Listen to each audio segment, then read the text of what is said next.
साधक को हमेशा सकारात्मक भाव में जीवन व्यतीत करना चाहिए।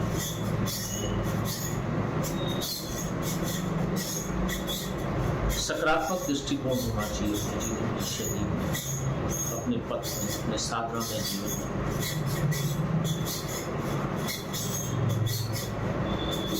अगर सकारात्मक भाव रहेगा तो अंतर्गत अवस्था में अगर वो जाता है, मूल भाव में जाता है, तो उसको सकारात्मक क्रिया के द्वारा जब वो बाहर आता है तो उसको दृष्टिकोण, उसका नजरिया, उसका प्रकृति के साथ स्वाभाविक रूप से सकारात्मक भाव में रहेगा और रचनात्मक क्रिया तो उसका जीवन उज्ज्वलता की तरफ जाएगा।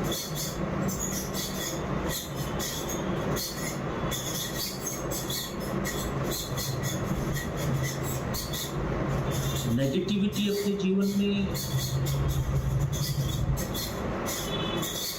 नहीं रहनी चाहिए।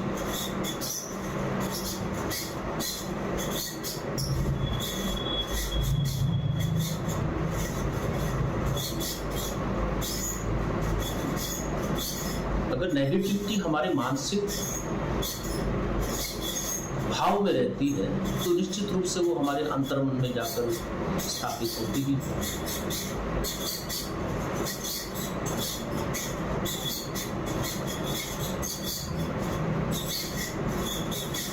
तो जब अंतर्मन में स्थापित होती है वो नेगेटिव, नकारात्मक ऊर्जा, नकारात्मक सोच,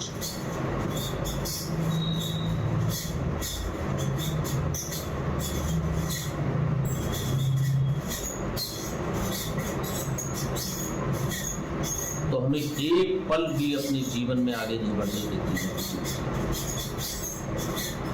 हम अपने जीवन में किसी भी कार्य को करने के लिए सकारात्मक दृष्टि के कारण अगर नेगेटिविटी या नकारात्मक सोच हमारे जीवन में बढ़ती, हम बढ़ ही नहीं सकते,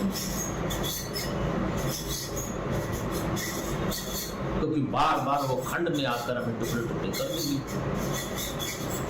कभी डिप्रेशन, कभी गुस्सा, कभी घृणा, कभी द्वेष,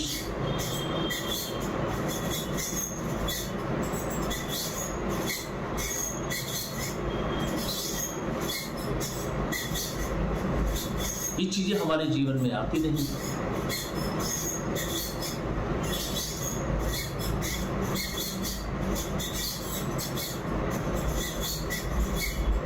मनुष्य को तो, मानव जीवन को तो ये है कि समाज में अगर रहना है तो उसकी बौद्धिक प्रखरता पर निखार आना चाहिए, बौद्धिक सोच पर सकारात्मक भाव का निखार आना चाहिए, तभी वो समाज में अपने कदम बढ़ा सकता है, एक से एक कदम आगे बढ़ा सकता है।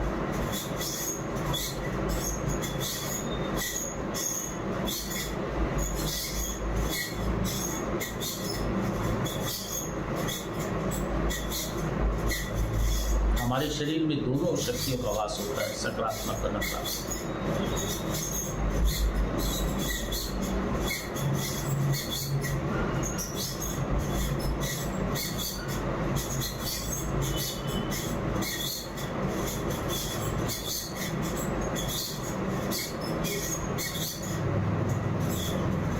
सकारात्मक भाव अगर दिमाग में रहेगा तो मन के भाव में सकारात्मक रहेगा और अंदर जाकर वो सकारात्मक दृष्टिकोण रखेगा, रचना की क्रिया करता है। और नकारात्मक भाव से नकारात्मक ऊर्जा अगर हमारे शरीर के अंदर जाती है तो एंजाइटी, डिप्रेशन, गुस्सा, ये सब होकर हम समाज के सामने एक छोटे प्रतिबिंब के रूप में खड़े हो जाते हैं, तो हमें समाज को कर्मा कर पाते हैं। तो मनुष्य को सकारात्मक भाव के साथ अपना जीवन व्यतीत करना चाहिए। मनुष्य के अंतर्गत अवस्था में उछाल और जीवन की शेषता है तो उसको सकारात्मक भाव लेकर अपनी ऊर्जा पर तीव्र बढ़ाना चाहिए, तो निश्चित रूप से वो डिप्रेशन का शिकार है।